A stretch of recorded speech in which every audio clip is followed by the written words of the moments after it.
Today we will discuss about the radius. Radius, it is the bone of the forearm. This is the forearm. There are two bones inside the forearm, radius and ulna. Radius, it is the lateral bone, while the ulna is the medial bone. Here you can see this is the ulna is the medial bone. So today we will discuss about the radius. Radius, it is homologous with the tibia inside the lower limb. It has a three end, upper end, sharp and lower end.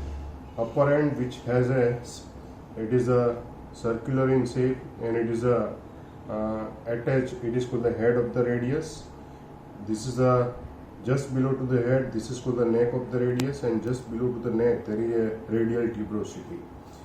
Lower end, which is expanded, and it has a laterally there is a one projection, it is called the styloid process. This is the styloid process.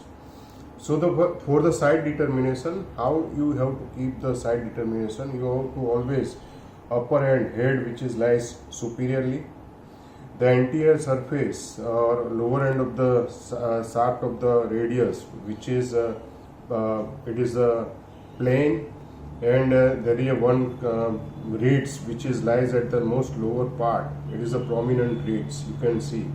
But whenever you and the laterally, you can see there is a styloid process. This is a styloid process, and on the medially there is a one border. It is a sharp border. It is called the interosseous border. You have to keep the interosseous border medially, and the posteriorly you have to keep the. This is a posteriorly. You can see there are tubercle. It is the Lister tubercle. So posterior surface always there is your lower end. There is a one tubercle. It is called the dorsal tubercle of radius, or it is called the Lister tubercle, and there is a ulnar notch of the radius. This is a lower end of the lower end. There is a one notch. It is a ulnar notch which lies on the medial aspect. So it lies on the medially. Interosseous border also lies medially. Anterior surface, which is plane, and the posterior surface on the lower part there is a one tubercle. So this is the side determinations. So this is the right side of the radius. If I will keep this radius on the left side, then the styloid process which is come on the medial sides. If I will keep the styloid process on the lateral side, then the tubercle comes anteriorly. So it Lister tubercle always come on the posterior aspect. So this is the right side of the radius. Now superior end, which is it is the disc shape or circular. It is the articulated with the capitulum of the humerus. Here you can see this is the capitulum of the humerus, and it makes the part of the elbow joint. And here you can see this ulna, which is articulated with the radius into the head of the radius, into the radial notch of the ulna, into the upper part, and it makes the superior radial ulnar joint. So this superior surface, which is covered by the articular cartilage, and around to the head there is a one ligament. It is called the annular ligament, and this annular ligament, which is attached to the margin of the ulna, and it completely makes the superior radial ulnar joint. So this is the superior aspect of the radius. Now we will discuss about the this is a radial tuberosity. It has a anterior smooth part and posterior rough part. It gives the insertion of the biceps muscles. Now we will discuss about the border and surface of the. Now we will discuss about the border. The anterior border, which is start from the radial tuberosity, it goes downwards, and it is the anteriorly. It is a oblique line.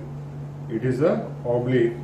So and then upper part it is the oblique, and the lower part it is the vertical. So this is a anterior border of the radius. So this is the anterior border of the radius.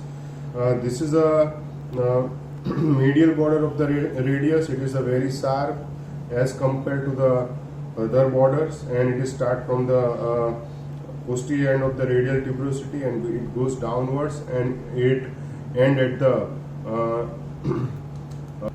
this is the radial notch for the ulna. So this is the radial notch for the ulna on the posterior aspect, posterior margin. It makes the complete the introosseous border. So this is the introosseous border, or it is called the medial border. We start from the posterior end of the radial tuberosity, and it is end as a notch of the radius, ulnar notch of the radius. So head of the ulna, which is attached and the anterior to the introosseous border.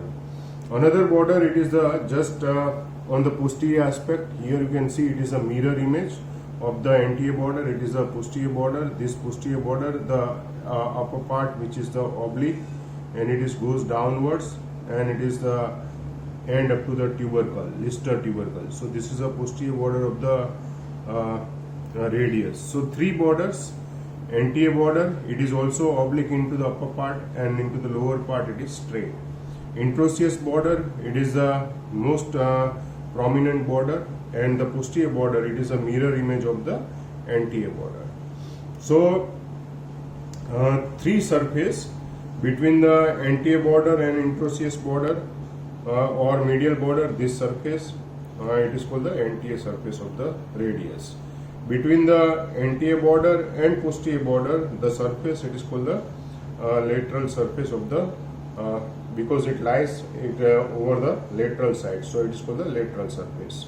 And between the introosseous border or medial border and posterior border, this surface, it is called the posterior surface. So there are three surfaces. Now we will discuss about the attachment on the lateral surface. Upper 1/3 of the shaft of the radius on the lateral surface, it gives the insertion of the supinator. Middle part, which is rough, and it gives the insertion of the pronator teres. And lower 1/3 part, it gives the insertion of the brachioradialis muscles. So lateral surface, it gives the three muscles: supinator, middle part, pronator teres, and lower part. There is a insertion of the brachioradialis. On the anterior surface, we already discussed on the posterior side of the radial tuberosity, there is an insertion of the biceps muscles. Anterior oblique line of the anterior border, it gives the origin of the flexor digitorum superficialis.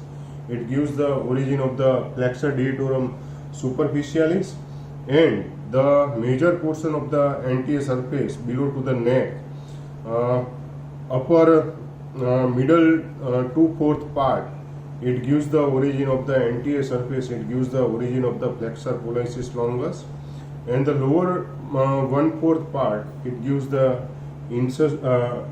here there is a origin of the flexor pollicis longus into the middle 2/4 part of the anterior surface of the radii. It is the flexor pollicis longus.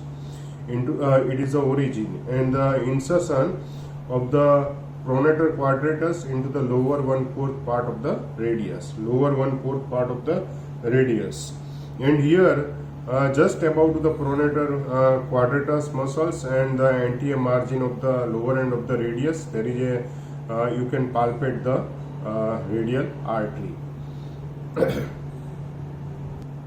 Posteriorly, there is a posterior surface on the medial aspect, because we have keep this way. So on the posterior surface, there is a medial aspect.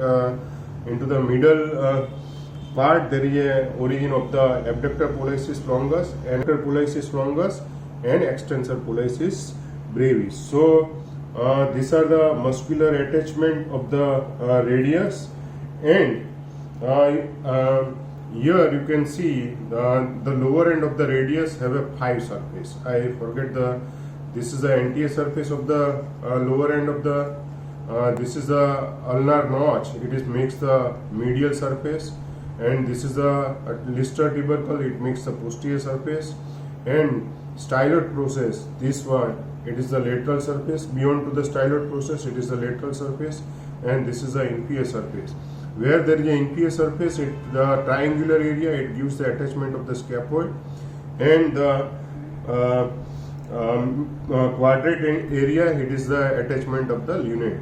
So how to remember the carpal bone. She looks too pretty. Try to catch her. Scaphoid, lunate, triquetrum, pisiform into the proximal row, lateral to medial, and the distal row.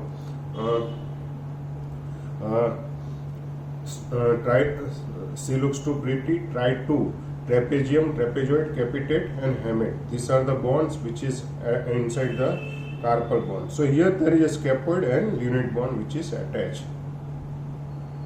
Here there is a between the crest and the styloid process, this portion which passes the two tendon, abductor pollicis longus and extensor pollicis brevis. These are the both the tendon which is passes between the crest like lower part of the anterior border and styloid process. There is a passing of the abductor pollicis longus and extensor pollicis brevis. So just behind to the styloid process and listed tubercle oblique part, this groove it passes the extensor carpi radialis longus and brevis. Extensor carpi radialis longus and brevis, both the tendon which is passes from the ear. Then another third oblique groove. It this is a medial to the just dorsal tubercle. It passes the extensor pollicis longus tendon. Extensor pollicis longus tendon, and the ear most medially it passes the tendon of the extensor digitorum and extensor indicis and posterior introosseous nerve. These are the structure passes from the most medial part of the posterior surface of the lower part of the radius. And the radius